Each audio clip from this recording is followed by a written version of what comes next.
والصلاة والسلام على من لا نبي بعد اما بعد فاعوذ بالله السميع العليم من الشيطان الرجيم بسم الله الرحمن الرحیم الحمد للہ رب العالمین۔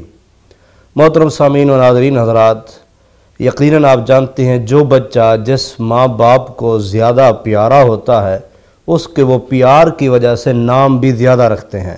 کوئی کس نام سے پکارتا ہے، پیار والے لاڈ والے ناموں سے۔ تو قرآن مجید میں ایک ایسی صورت ہے جو اللہ تعالیٰ کو بہت پیاری ہے، اور اللہ تبارک و تعالیٰ نے خود اس کا ایک نام رکھا ہے، اور اسی طرح نبی علیہ السلام نے اس کے بہت سارے نام بتلائے ہیں۔ تو معلوم ہوتا ہے کہ اللہ اور اس کے رسول کو یہ زیادہ پسندیدہ صورت ہے، بلکہ نبی علیہ السلام نے خود فرمایا تھا ایک صحابی کو کہ میں آپ کو ایسی صورت نہ بتاؤں کہ جو صورت نہ تو زبور میں ہے، نہ تورات میں ہے، نہ انجیل میں ہے، اور نہ ہی اس کے برابر کوئی صورت فرقان یعنی قرآن مجید میں ہے۔ اور بتلایا آپ نے کہ وہ کون سی صورت ہے، وہ صورت فاتحہ ہے۔ اسی طرح نبی علیہ السلام نے فرمایا پورے قرآن مجید میں اعظم صورت فضیلت کے لحاظ سے وہ صورت فاتحہ ہے۔ افسوس یہ ہے کہ آج ہمارے معاشرے میں صورت فاتحہ کو مسلکی تعصب کی بنا پر چھوڑا ہوا ہے، اس کے فوائد کوئی حاصل نہیں کرتا۔ دیکھیے نبی علیہ السلام نے اس کا نام اساس بھی رکھا، یہ لاڈ ہے، یہ پیار، اس کے بہت سارے نام ہیں، 14 سے زیادہ نام ہیں۔ اس کو ام الکتاب بھی کہا جاتا ہے، ام القرآن بھی کہا جاتا ہے، اس کو سبع المثانی بھی کہا جاتا ہے، اس کا نام اساس بھی ہے، اس کا نام کافیہ بھی ہے، اس کا نام شافیہ بھی ہے، اس کا نام رقیہ بھی ہے، یعنی اس دم کرنے کی وجہ سے، الراقی جسے کہا جاتا ہے نا دم کرنے والا، اس کو رقیہ بھی کہا جاتا ہے۔ آپ دیکھیں کہ رقیہ کیا معنی، یہ وہ صورت ہے جس کے ذریعے دم کیا جاتا ہے، اور معروف حدیث ہے صحیح بخاری اور مسلم میں، جب حضرت ابو سعید خدری رضی اللہ تعالیٰ عنہ اور بقیہ صحابہ ایک بستی میں پڑاؤ ڈالا، وہاں انہوں نے کھانا نہیں دیا تھا، لیکن بعد میں اس بستی کے جو سردار تھا اس کو کسی موذی چیز نے کاٹ لیا۔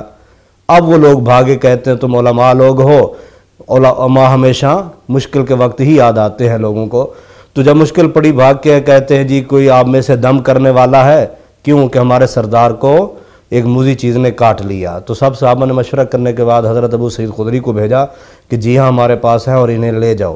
حضرت ابو سعید خدری رضی اللہ تعالیٰ فرماتے میں گیا، وہاں جا کے میں نے دم کیا، دم کرنے کے بعد اللہ نے اسے شفا دے دی۔ جب اسے شفا ملی تو انہوں نے ہدیتاً کافی بکریاں بھی انہیں دی تھی، جب وہ لے کے آئے تو سب صحابہ پریشان بھی، بکریاں کا کیا کریں؟ فرمایا رک جاؤ، نبی علیہ السلام سے پوچھتے ہیں۔ جب آپ سے پوچھا گیا تو آپ نے فرمایا تمہارے لیے حلال ہے، تم انہیں کھا سکتے ہو، بلکہ میرا حصہ بھی اس میں رکھ لینا۔ تو حضرات نبی علیہ السلام نے حضرت ابو سعید خدری سے خود پوچھا کہ ابو سعید تو نے پڑھا کیا ہے؟ کہنے لگے اللہ کے رسول صلی اللہ علیہ وسلم میں نے سورۃ فاتحہ پڑھی ہے۔ آپ نے فرمایا تجھے کیسے پتہ چلا، یا تجھے کس چیز نے ابھارا کہ میں سورۃ فاتحہ پڑھوں تو اللہ اسے شفا دے دیں گے؟ وہ فرمانے لگے اس کی عظمت، اس کے مقام، اس کے شان کی وجہ سے مجھے یہ محسوس ہوا کہ اس سے بڑی صورت اور کوئی نہیں ہے، لہذا میں نے وہی پڑھ کے دم کیا، اللہ نے اسے شفا دے دی۔ تو اس لیے اس صورت کا نام رقیہ اور اس کا نام شفا بھی ہے کہ آج ہم در بدر پھرتے ہیں، کوئی چیز کاٹ جاتی ہے تو وہ شرکیہ کام، لوہے کے چھلے لگا دیتے ہیں، کڑے لگا دیتے ہیں، طرح طرح کے۔ اللہ کے بندے یہ شفا ہے سورۃ فاتحہ، اللہ نے اس کے ساتھ کئی مریضوں کو شفا دے دی، مرضوں سے نجات دے دی۔ تو ہمارا بچے کو بخار ہوتا ہے، کچھ بھی ہوتا ہے تو ہم اس صورت کے ذریعے اس پہ دم کریں، اس کے اوپر دم کر کے اللہ اکبر پھونک لگائیں۔ امی عائشہ صدیقہ رضی اللہ تعالیٰ عنہ نبی علیہ السلام پر بھی دم کرتی تھی، لہذا گھر کے اندر علاج ہونے کے باوجود ہم نے اس کو تعصب کی بنا پہ چھوڑ رکھا ہے، ہم اس سے فائدے نہیں اٹھاتے۔ پیارے بھائیو، نبی علیہ السلام بیٹھے تھے، آپ حیران ہوں گے سورۃ فاتحہ کی کیا عظمت ہے۔ آپ بیٹھے تھے، آپ کے ساتھ جبریل علیہ السلام بھی ساتھ بیٹھے ہیں، صحیح بخاری مسلم تمام کتابوں میں حدیث موجود ہے۔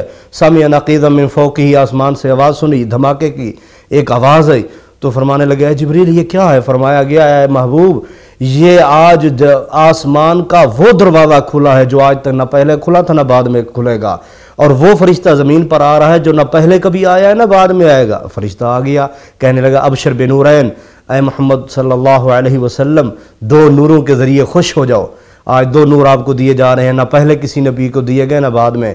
وہ 2 نور کیا ہے؟ سورۃ فاتحہ اور سورۃ بقرہ کی آخری آیات. تو پیارے بھائیو سورۃ فاتحہ میں شفا ہے. سورۃ فاتحہ دم کی دے. تو سورۃ فاتحہ ہر مرض کے لیے، ہر مرض کا علاج ہے اس میں.